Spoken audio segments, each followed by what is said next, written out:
Hi everyone, welcome to today's video.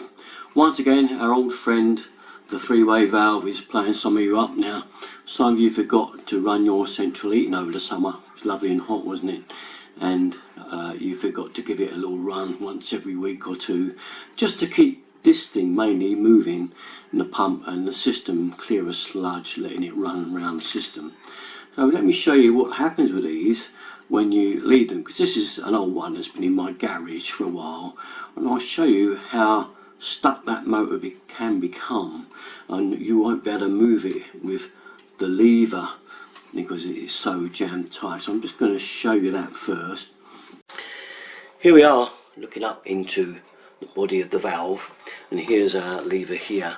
Because this hasn't been used for some time, I just use it for demo purposes. This lever has become completely stuck. The valve won't move at all. I can't pull it open at all. It's absolutely solid, and I don't know if you can see in here, but it's quite cruddied up where it's been left. And this is what can happen when you don't run your system through the summer. Okay, that becomes solid.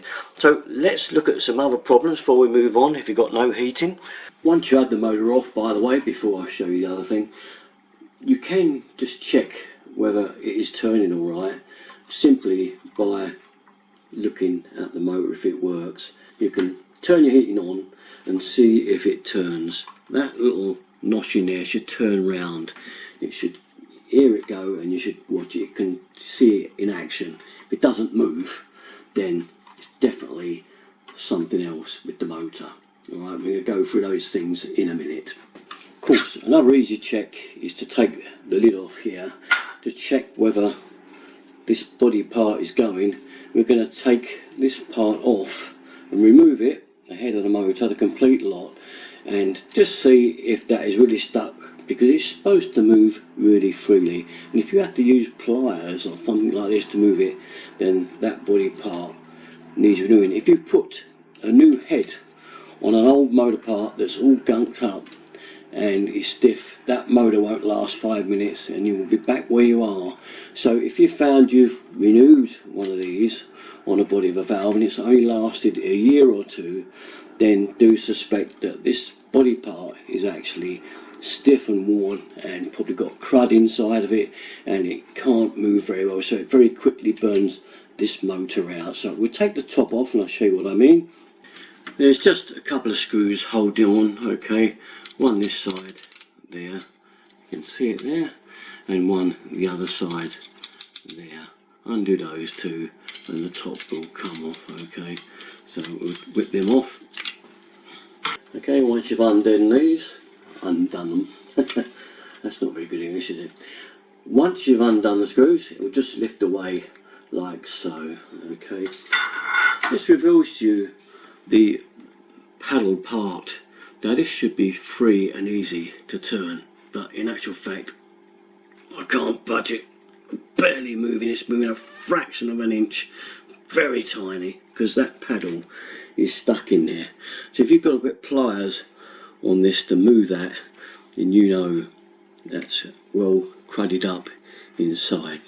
Right, so I've used a pair of pliers to free it up now, so you can see that it's moving now because I've freed it, and basically it is opening and shutting now. Have a look down there if you can see it. Alright, so if your valve, if you want to leave the body and take a chance, that's up to you, but I sincerely believe that you should renew the whole valve once that has become stuck and solid. Like just before I showed you, I couldn't actually move it, barely a fraction at all, which probably definitely meant it burnt the head out. But let's look at some other things with the head that can go wrong, apart from the obvious that the whole motor could burn out, obviously, especially if you've got a body that's jammed shut like that, corroded over. So you've got that could go wrong, but a lot of times it cannot be that. Sometimes you've got a nice lot of inhibitor in your system, it should keep things running clear, even if you do forget to put it on a couple of times through the summer. Naughty people. So what else can go wrong? Well, apart from the motor, there is a couple of micro switches in here. Now I've got a video on the micro switches, they're up in here, and that cheap it is to actually renew those. So normally the hot water one always works, doesn't it? It's always the heating one that breaks. If that micro switch is broken, then it will not operate the heating system. Alright, it won't go. And so it's fairly easy to renew those if you feel confident enough with electrics to do it. And obviously just a couple of pounds for a little micro switch, so no problem there. So other people have just renewed the motor itself on top, where they figure the motor's just gone, but do go for the micro switches first. If you've got no heating, as usual, what can happen when you first find it, you can flick this switch.